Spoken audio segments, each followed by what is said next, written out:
మొత్తానికి ఉమ్మడి రాష్ట్రంలో తెలంగాణ రాష్ట్రం వచ్చిన తర్వాత ప్రాణహిత చేవెళ్ల ప్రాజెక్టు మీద 11,700 కోట్ల రూపాయలు ఖర్చు పెట్టిన తర్వాత చంద్రశేఖరరావు గారి మదిలో దీనివల్ల తనకి ఎలాంటి ప్రయోజనం లేదు, ఆర్థిక రాజకీయ ప్రయోజనం లేదు కాబట్టి ప్రాజెక్టుల రీడిజైనింగ్ పేరు మీద ఈ అంకానికి, ఈ అవినీతికి, ఈ ఆలోచనకు తెరలేపిండు. పేరు మార్చిండు, ఊరు మార్చిండు, అంచనాలను మార్చిండు. దాంతో గత ఆనవాళ్లను లేకుండా చేయడం ద్వారా ప్రాణహిత చేవెళ్ల పేరును కాళేశ్వరం ప్రాజెక్టుగా మార్చి, తుమ్మిడిహెట్టి దగ్గర కట్టాల్సిన ప్రాజెక్టును మేడిగడ్డకు, అన్నారంకు, సుందిళ్లకు మార్చి 38,000 కోట్ల రూపాయలు ఉన్న అంచనాను 1,50,000 కోట్లకు దాదాపుగా పెంచడం జరిగింది.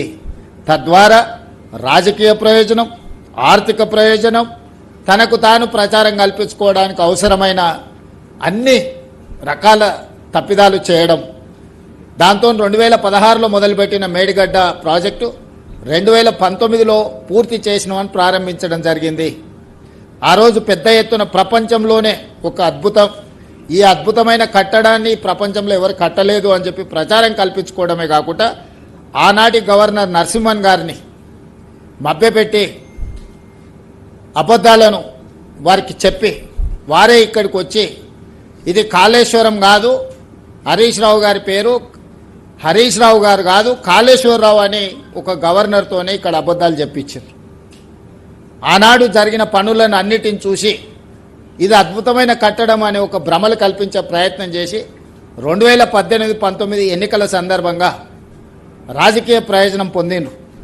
ఆ తర్వాత 2020లోనే ఈ మేడిగడ్డ బ్యారేజ్లో లీక్లు ఉన్నాయి, లేకపోతే నిర్మాణ లోపం ఉందని ఆనాటి ఇంజనీర్లు లేఖలు రాయడం జరిగింది. ఎలాంటి సంస్థకు పట్టించుకోలే, నిర్వహించలేదు.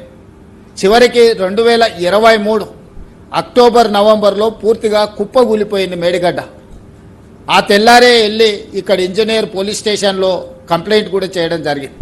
అన్ని దాచిపెట్టి 2023 ఎన్నికల్లో ప్రయోజనం పొందాలనుకున్నప్పుడు ప్రకృతి కేసీఆర్ యొక్క అవినీతిని, అహంకారాన్ని, దుర్మార్గమైన ఆలోచనను ప్రకృతే గుర్తించి పూర్తిగా ఇక్కడ ప్రాజెక్టు దెబ్బతిని దాచిపెట్టిన, మూసిపెట్టిన దాగని నిజాన్ని ప్రకృతే బయటికి తీసుకొచ్చింది.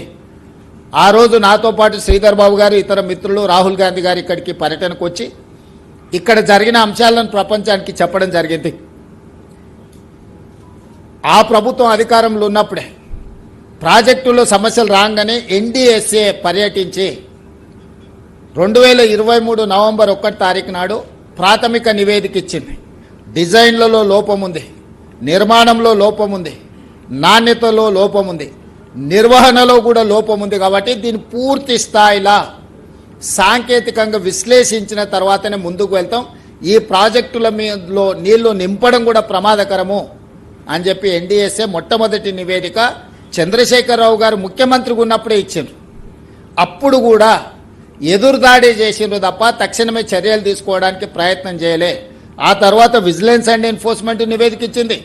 ఆ తర్వాత ఎన్డీఎస్ఏ పూర్తి స్థాయి నివేదిక ఇచ్చింది. ఆ తర్వాత కాంగ్రెస్ పార్టీ అధికారంలోకి వచ్చిన తర్వాత విచారణకు జ్యుడిషియల్ కమిషన్ వేస్తే పీసీ ఘోష్ గారు 645 పేజీల రిపోర్ట్ సవివరంగా ప్రభుత్వం వైపు నుంచి పొలిటికల్ ఎగ్జిక్యూటివ్ చేసిన తప్పులు, ఎగ్జిక్యూటివ్ ఆఫీసర్స్ చేసిన తప్పులు, నిర్మాణ సంస్థ చేసిన తప్పులు, ఇందులో అంచనాలను పెంచి ఏ విధంగా దోసుకున్నారు సంపూర్ణంగా నివేదిక ఇచ్చారు. చంద్రశేఖరరావు గారిని, హరీష్ రావు గారు 119 మంది నాకు తెలిసి అధికారులను, వివిధ ప్రతినిధులందరినీ కూడా ఇందులో ఎవరెవరైతే ఉన్నారో వాళ్ళందరినీ కూడా విచారణ చేసి వాళ్ళకి సరైన విధంగా వివరణ ఇచ్చుకోవడానికి కూడా పూర్తిగా అవకాశం కల్పించి విచారణ చేసి నివేదిక ఇచ్చిండ్రు. ఆ నివేదిక మీద అసెంబ్లీలో చర్చ చేసి మేము కేంద్ర ప్రభుత్వానికి దీంట్లో multi agencies, multi states issues ఉన్నాయి, ఫైనాన్షియల్ ఇన్స్టిట్యూషన్స్ ఇన్వాల్వ్మెంట్ ఉన్నది, ఒక రాష్ట్ర ప్రభుత్వం పరిధిలో ఉండే విచారణ సంస్థలు విచారణ చేస్తే సంపూర్ణమైన విచారణ జరగదు అని చెప్పి శాసనసభలో సుదీర్ఘమైన చర్చ చేసి ప్రతిపక్షాలందరికీ అవకాశం ఇచ్చి అందరితో చర్చించిన తర్వాతనే రాష్ట్ర ప్రభుత్వం సిబిఐ విచారణకు సంపూర్ణంగా విచారణ చేయండి, ఇందులో బాధ్యులందరినీ శిక్షించండి అని పంపించడం జరిగింది. ఇప్పటికి దాదాపుగా 8 నెలలు దాటి 9 నెలలు కావస్తుంది. కేంద్ర ప్రభుత్వం సిబిఐ విచారణను ఇంతవరకు ఆదేశించలేదు. గతంలో కేంద్ర మంత్రి కిషన్ రెడ్డి గారు మీ వల్ల కాదు, మీరు చెయ్యరు, మీకు విచారణ చేసే సామర్థ్యం లేదు, సిబిఐకి ఇస్తే 48 గంటల్లో కేసీఆర్ను హరీష్ను జైల్లో పెడతాము, మాకు ఇవ్వండి అని కేంద్ర మంత్రిగా వారు డిమాండ్ చేయడం జరిగింది. మరి ఈరోజు మేము సిబిఐ విచారణకు ఆదేశించి దాదాపుగా 9 నెలలు కావస్తుంది. కేంద్ర ప్రభుత్వం దీని మీద స్పందించకపోవడం వల్ల ఈ మధ్యకాలంలో మరొక లేఖ రాసినాం మేము, మీరు విచారణను తక్షణమే చేపట్టండి, దీనికి సంబంధించి ఇంకా ఆలస్యం అవుతుంది, ముందుకు వెళ్ళాలి, ఎవరెవరైతే ఇందులో తప్పిదాలకు పాల్పడ్డారో వాళ్ళందరినీ శిక్షించాల్సిన అవసరం ఉంది. ఇందులో ఉన్న అధికారులు కొంతమంది రిటైర్ అయిపోతున్నారు, కొంతమంది రకరకాల పరిస్థితుల వల్ల తప్పించుకునే ప్రమాదం ఉన్నది, తక్షణమే విచారణ చేయండి అని చెప్పి ఈ మధ్యకాలంలో మరొక లేఖ రాయడం జరిగింది. ఈ నేపథ్యంలో ఈరోజు విచారణ చేసి ఇందులో ఉన్న వాళ్ళని శిక్షించడం ఒక కోణమైతే, వేల కోట్ల రూపాయలు 1,50,000 కోట్ల రూపాయల అంచనాలతోటి ఇప్పటికే 1,00,000 కోట్ల రూపాయలు కాంట్రాక్టర్లకు చెల్లించడం జరిగింది. ఈ ప్రాజెక్టుల మీద 1,00,000 కోట్లు ఖర్చు పెట్టిన కాళేశ్వరం ప్రాజెక్టు ఇప్పటి వరకు 1,00,000 ఎకరాలకు కూడా నీళ్లు ఇవ్వలేకపోయినాము. ఇప్పటి వరకు 2019లో ప్రారంభించిన ప్రాజెక్టు 2023 వరకు 162 టీఎంసీలను మాత్రమే ఇందులో నుంచి లిఫ్ట్ చేయడం జరిగింది. 20 టీఎంసీలు ఎవాపరేట్ అయిపోయినాయి, 32 టీఎంసీలు శ్రీపాద ఎలంపల్లి నుంచి మళ్ళీ కింది సముద్రంలోకి వదలాల్సిన పరిస్థితి. సో కాళేశ్వరం మీద 1,00,000 కోట్ల రూపాయల ఖర్చు పెడితే ఇప్పటి వరకు నికరంగా 1,00,000 ఎకరాలకు కూడా నీళ్ళు ఇవ్వలేకపోయినాము. అట్లని 1,00,000 కోట్లు ఖర్చు పెట్టిన ప్రాజెక్టును గాలికి వదిలేసే పరిస్థితి లేదు. వదిలితే ఒక భారము, పునర్నిర్మిస్తే ఇంకొక భారం. కానీ ఇందులోనే అన్ని చర్చలు చేసి వీటన్నిటిని కూడా రిపేర్ చేసుకొని మళ్ళీ ఈ తెలంగాణ ప్రాంతానికి నీళ్ళు అందించడానికి అవసరమైన పనులు చేయాలని చెప్పి ఈరోజు మేము నిర్ణయం తీసుకున్నాం. దాంట్లో భాగంగానే ఈరోజు సాంకేతిక నిపుణులందరూ 20 తారీఖు నాడు రావాలంటే వాళ్ళందరూ ఎవరు స్టేట్ పరిధిలో ఉన్న అధికారులు కాదు, ఈ రాష్ట్రంలో ఉండేవాళ్ళు కాదు. ఒకరు ముంబైలో ఉండొచ్చు, ఒకరు ఢిల్లీలో, ఇతర రకరకాల సంబంధించిన వాళ్ళు ఒక నెల ముందు మేము డేట్ ఫిక్స్ చేసుకొని ఇక్కడికి రావడానికి పెట్టుకుంటే ఇక్కడ వచ్చి వీటన్నిటిని చర్చిస్తే బండారం బయటపడుతుంది, దోపిడీ ప్రజలకు అర్థమవుతుంది. సాంకేతిక నిపుణులు పర్యటించిన తర్వాత ఇందులో ఉన్న లోపాలను గుర్తిస్తారని ఇదే రోజు రాజకీయ మీటింగ్ వాళ్ళ పక్కన పెట్టుకున్నారు. ఈరోజు సాంకేతిక నిపుణులందరూ వస్తారు. మేము ఒక పొలిటికల్ విజిట్ కాదు, ఇది ఎక్స్పర్ట్స్ విజిట్. ఎక్స్పర్ట్స్ విజిట్లో పొలిటికల్ ఎగ్జిక్యూటివ్స్ మేమందరం ఇన్వాల్వ్ అయినాం. మా ప్రోగ్రాం తెలిసి అతి తెలివితేటలతోటి ఈరోజు ఆ పక్కన మీటింగ్ పెట్టుకున్నారు. వాళ్ళు మీటింగ్ పెట్టుకుంటే మేము అనుమతి ఇవ్వకుండా ఊరుకోలేదు. మీరు ఏమైనా పెట్టుకోండి, నిజాలు అనేది ప్రజలకు తెలుస్తాయి కదా.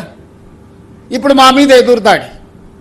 మేము ఈ మధ్యకాలంలో రాసిన లేఖ వల్ల కేంద్ర ప్రభుత్వంలో ఒక కదలికి వచ్చి నేను కేంద్ర ప్రభుత్వానికి మిగతా దగ్గరలో కూడా ఒకవేళ మీరు తక్షణమే సిబిఐ విచారణకు ఆదేశం చేయకపోతే తొందరలోనే ఆందోళన కార్యక్రమాన్ని ప్రకటిస్తాం కాళేశ్వరం నుంచి అని చెప్పి వాళ్లకు సమాచారం పంపడం జరిగింది.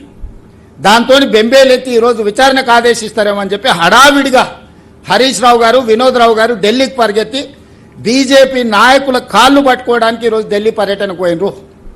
ఒక పక్కన బ్రహ్మాండం బదలవుతుంది, ఇక జీవన్ రెడ్డి గారు వచ్చారు, మాకు జీవంటం దొరికింది, ఇంకా మా కండలు పెరుగుతాయి, మేము అధికారంలోకి వస్తాం అని ప్రగల్భాలు పలుకుతే అంత పెద్ద జీవంటోన్ మీకు దొరుకుతున్నప్పుడు మీరు ఢిల్లీకి ఎందుకు పరిగెత్తాల్సి వచ్చింది? పొద్దున్నే లేచి చెప్పకుండా నిజంగానే